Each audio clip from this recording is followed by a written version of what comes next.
Greetings! If your video files are being shown as generic icons in Windows Explorer, you can quickly switch to thumbnail view to see visual previews instead.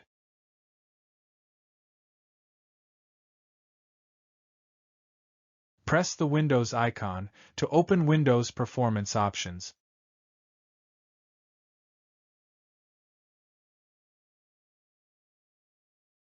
On the Visual Effect tab,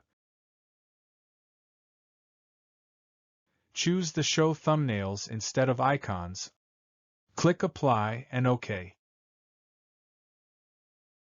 Your video icons have now been updated to display as thumbnails, providing visual previews.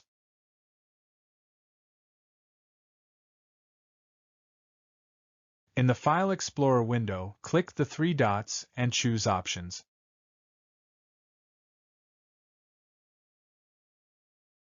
Go to the View tab. In the Advanced Settings panel, under Files and Folders, uncheck Always Show Icons, Never Thumbnails. Click Apply and OK.